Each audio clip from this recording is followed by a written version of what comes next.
Hello friends, मेरा नाम है छवि शर्मा और आप सभी का स्वागत है एसएससी एग्ज़ाम एकेडमी में। दोस्तों, आज इस वीडियो में हम जीके के 30 क्वेश्चंस करेंगे जो कि आपकी हर एग्ज़ाम के लिए जितने भी प्रतियोगिता एग्ज़ाम हैं उन सब के लिए महत्वपूर्ण रहेंगे। और मैं आपको हर क्वेश्चन से रिलेटेड इम्पोर्टेंट फैक्ट्स भी बताऊँगी जो कि आपके लिए और भी ज़्यादा बेनिफिट रहेंगे। ठीक है, क्योंकि आपको कहीं से भी सिर्फ वो क्वेश्चन ना, उससे रिलेटेड जो भी इन्फॉर्मेशन है वो सभी आपके पास हो, आपको सब समझ में आ जाए, ताकि उससे रिलेटेड कोई भी क्वेश्चन पूछा जाता है तो वो आप उसका आंसर दे सकते हैं।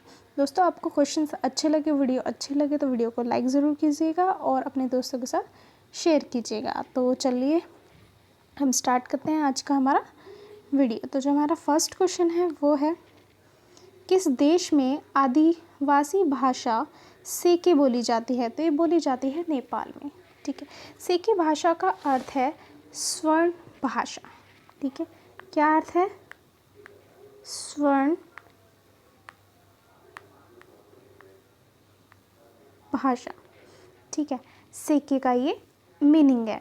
ठीक है, ये नेपाल में बोली जाने वाली 100 आदिवासियों, ठीक है, 100 आदिवासी भाषाओं में से एक है। ठीक है, यूनेस्को ने इसे लुप्त प्राय भाषाओं की सूची में रखा है। ये मुख्य रूप से ऊपरी मुस्तांग, ठीक है, ये चीज़ आप ध्यान से देखिएगा कि कहाँ कहाँ बोली जाती है। ऊपरी मुस्तांग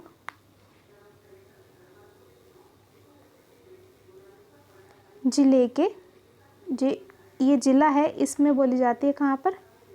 चुंगसंग, चायल, गयाकर और तागबे। ठीक है, और एक जगह और है टेटांग। ठीक है, इन 5 गांवों में बोली जाती है। ठीक है, नेक्स्ट है, रोंगाली बिहू असम के प्रमुख त्योहारों में से एक है जो डैश महीने में मनाया जाता है। तो ये मनाया जाता है अप्रैल में। ठीक है, बोहांग बिहू या फिर रोंगाली बिहू, ठीक है, असम के प्रमुख त्योहारों में से एक है। यह अप्रैल के महीने के मध्य में असम में मनाया जाता है, यानी कि 15 तारीख के पास। ठीक है, यह त्यौहार असमिया नववर्ष, ठीक है, कौन सा? असमिया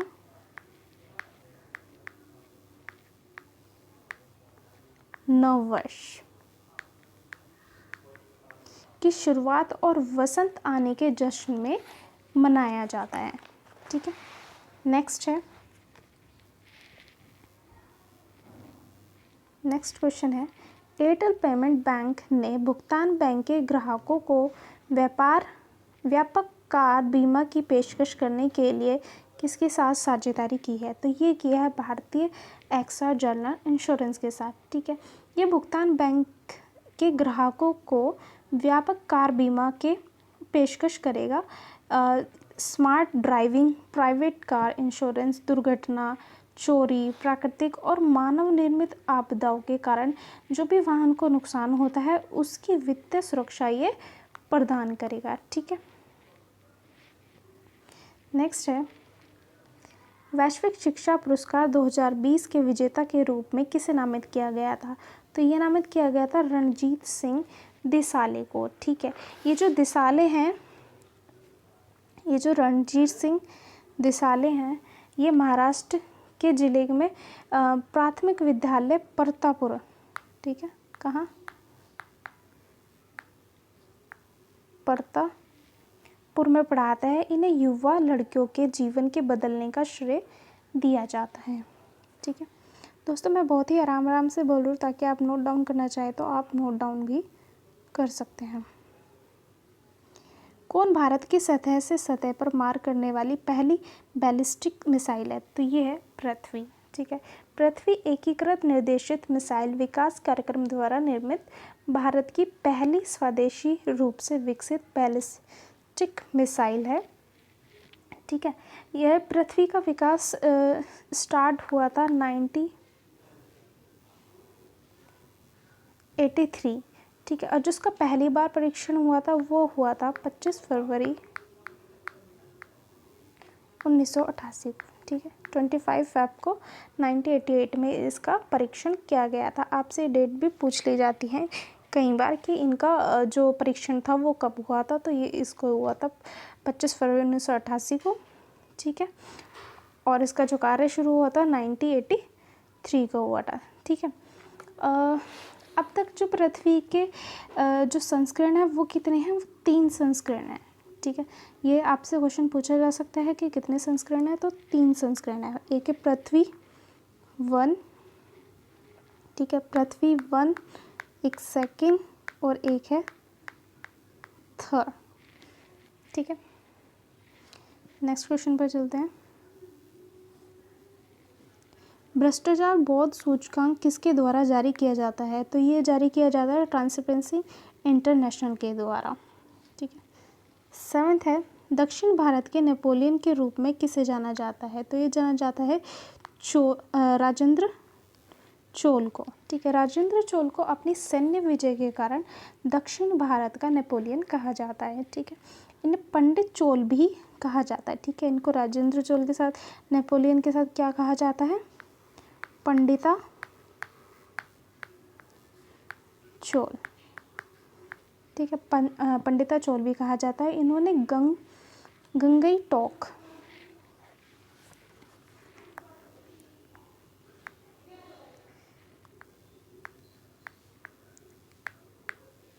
गंगई कोंडा,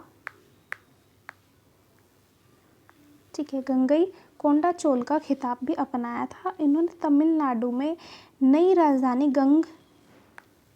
गंगईकोंडा चोलापुरम का निर्माण भी किया था, ठीक है। इन्होंने ये एक खिताब था वो भी अपनाया था और इसी नाम से इन्होंने एक राजधानी बनाई थी, ठीक है। इन्होंने यहाँ पर एक प्रसिद्ध मंदिर भी बनवाया था जो था शिव का मंदिर, ठीक है। शिव मंदिर भी इन्होंने गंगईकोंडा में बनवाया था। नेक्स्ट है, बूढ़ी महिला गांधी के रूप में किसे जाना जाता है, तो ये रूप में माना जाता है तो मातंगी हजारों को माना जाता है, ठीक है। ये एक भारतीय क्रांतिकारी थी। इन्हें प्यार से गांधी बूढ़ी, ठीक है, गांधी बूढ़ी या बूढ़ी महिला गांधी के लिए बांग्ला के रूप में जाना जाता था, ठीक है। 1920 में, ठीक है, 1920 में इन्होंने असहयोग आंदोलन में भी भाग लिया और नमक कानून को तोड़ने के लिए गिरफ्तार भी किया गया था। इन्हें चौकीदार टैक्स बंद, ठीक है, जो आंदोलन हुआ था चौकीदार टैक्स बंद, उस आंदोलन में भी इन्होंने भाग लिया था, ठीक है। नेक्स्ट है, भारत के जनसंख्या अध्ययन में किस जनगणना वर्ष को जनसांख्यिकी विभाजन कहा जाता है, तो यह कहा जाता है 1921 को, ठीक है। नेक्स्ट है, भारत में मुद्रास्फीति को मापा जाता है, तो मापा जाता है उपभोक्ता मूल्य सूचकांक द्वारा। नेक्स्ट है, एंजियोस्पर्म के प्रजनन भाग डैश में स्थित है, तो ये स्थित होता है फूलों में, ठीक है। नेक्स्ट है,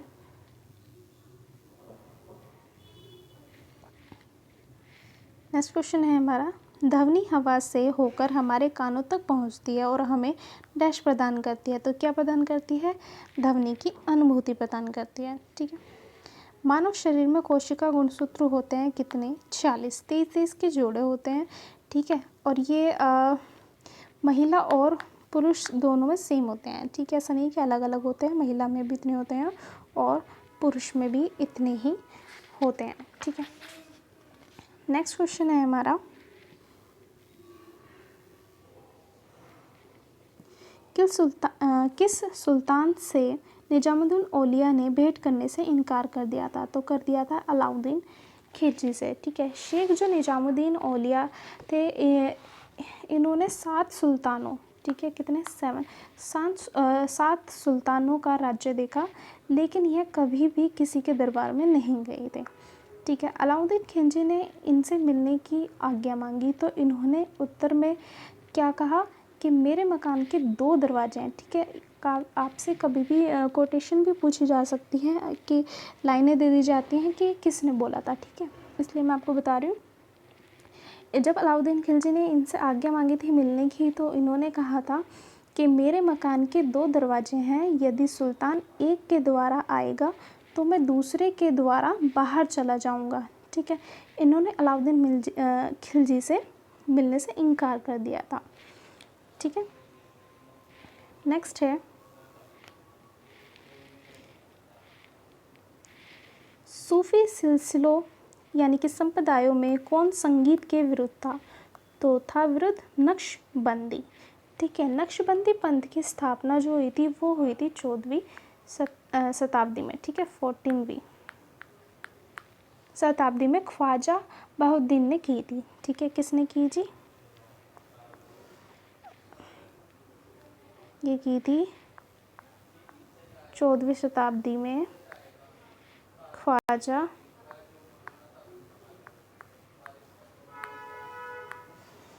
बहाउद्दीन ने, ठीक है। इसका प्रचार भारत में ख्वाजा बकी बिल्ला ने किया, ठीक है। और जब भारत, आपसे ये भी पूछा जा सकता है कि भारत में किसने इसका प्रचार किया, तो किया था ख्वाजा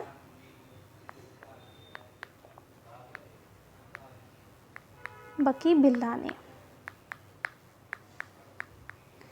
ठीक है। जो कहाँ से आए थे? काबुल से दिल्ली आए थे, ठीक है। ये जो थे ये काबुल से दिल्ली आए थे प्रचार करने के लिए, ठीक है। इनका प्रमुख शिष्य था अहमद फारूक, ठीक है। इनका जो शिष्य था बकी बिल्ला का वो था अहमद फारूक,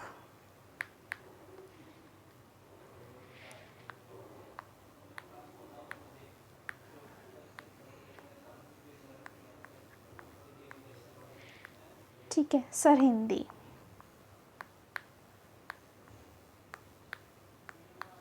यह अकबर और जहांगीर के समकालीन था, ठीक है। आपसे ये क्वेश्चन भी पूछा जा सकता है कि जहांगीर और शाहजहाँ, अकबर और जहांगीर के समकालीन कौन था? आपसे ये अगर जो ऑप्शन में आता है तो अहमद फारूक सरहिंदी, ठीक है। ये अकबर और जहांगीर के समकालीन था, ठीक है। इनका तर्क था कि मनुष्य ईश्वर का संबंध जो है स्वामी और सेवक का होता है, ना कि प्रेमी और प्रेमिका का, ठीक है। ये सिलसिला संगीत के विरुद्ध थे, ठीक है। यहाँ से हमसे क्वेश्चन पूछा गया सिलसिला का, तो ये जो थे ये सिलसिला संगीत के विरुद्ध थे, ठीक है। जबकि जो शेष 3 सिलसिले थे वो संगीत के विरुद्ध नहीं थे, सिर्फ यही संगीत के विरुद्ध थे, ठीक है। नेक्स्ट है दारा शिकोह ने किस शीर्षक से उपनिषदों पर फारसी में अनुवाद किया? तो ये किया था सिर-ए-अकबर से, ठीक है। नेक्स्ट क्वेश्चन पर चलते हैं और नेक्स्ट क्वेश्चन है हमारा सूफी संत ख्वाजा मुइनुद्दीन चिश्ती किसके शासनकाल में राजस्थान आए थे? तो ये आए थे पृथ्वीराज चौहान के शासनकाल में, ठीक है। नेक्स्ट है सूफी प्रसिद्ध सलीम चिश्ती रहते थे, तो ये रहते थे फतेहपुर सीकरी में, ठीक है। और ये फतेहपुर सीकरी में रहते थे और जो अकबर थे वो इनको बहुत मानते थे, और जो सलीम का जो जन्म हुआ था वो इन्हीं के दरगाह पे, इनका जो जहाँ ये रहते थे वहीं हुआ था, इसीलिए इन्होंने, अकबर ने अपने ये जो गुरु थे इन्हीं के नाम पर अपने पुत्र का नाम रखा था सलीम, ठीक है। नेक्स्ट है अंतर्राष्ट्रीय दिनांक रेखा से होकर गुजरती है, तो किस रेखा से होकर गुजरती है? 180 डिग्री पे, ठीक है। अंतर्राष्ट्रीय तिथि रेखा जो है प्रशांत महासागर, ठीक है, साथ में याद रखेंगे। अंतर्राष्ट्रीय जो तिथि रेखा है ये प्रशांत महासागर के बीच में 180 डिग्री देशांतर, ठीक है, 180 डिग्री देशांतर पर उत्तर से दक्षिण की ओर खींची गई एक काल्पनिक रेखा है, और इसी कारण तिथि में परिवर्तन होता है, ठीक है। नेक्स्ट है ग्रीनविच किस देश में है? तो ये है यूके में, ठीक है। नेक्स्ट क्वेश्चन पर चलते हैं और नेक्स्ट क्वेश्चन है हमारा उत्परिवर्तन का सिद्धांत प्रतिपादित किया था, तो ये क्या था? डी ब्रिज ने, ठीक है। डच वनस्पति शास्त्री ये जो थे डच वनस्पति शास्त्री थे,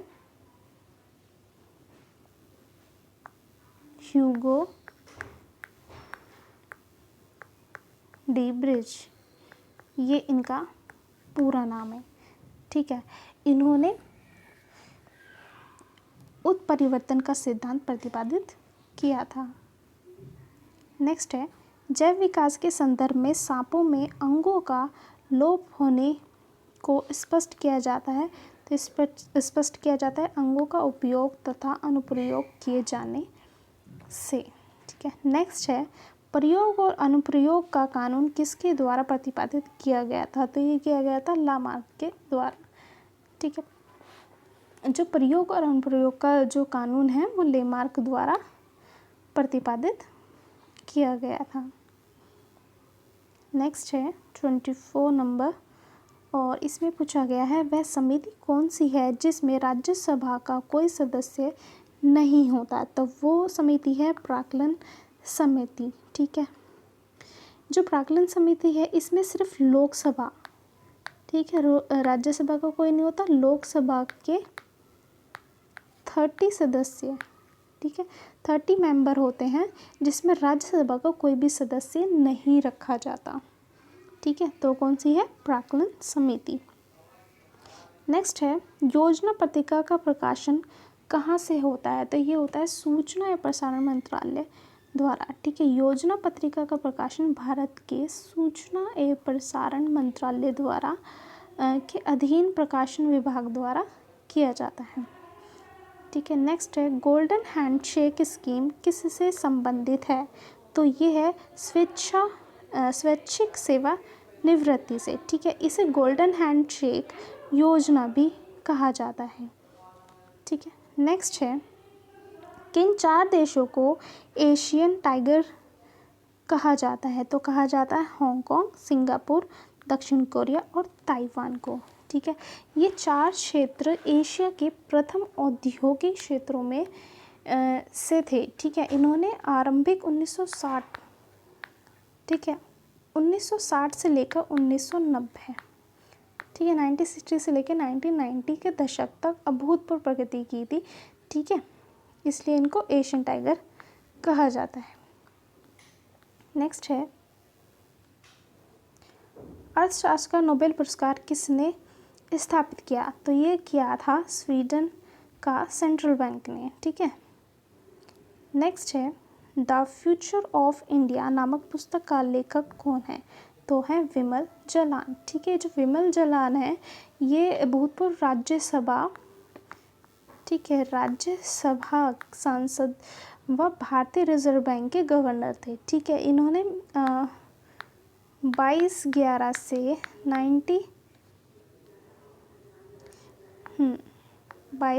से 1997 से लेकर 6/9/2003 तक भारतीय रिजर्व बैंक के गवर्नर रहे। ठीक है, के पद पर इन्होंने कार्य किया है, किसमें? भारतीय रिजर्व बैंक के गवर्नर के रूप में। ठीक है, नेक्स्ट है, और आज का हमारा लास्ट क्वेश्चन, भारत में सबसे पहले किस राज्य में मूल्यवर्धी कर यानी कि वैट लागू हुआ? तो ये हुआ था हरियाणा में। ठीक है दोस्तों, आपको वीडियो अच्छी लगी हो तो वीडियो को लाइक ज़रूर कीजिएगा और अपने दोस्तों के साथ शेयर करना ना भूलें।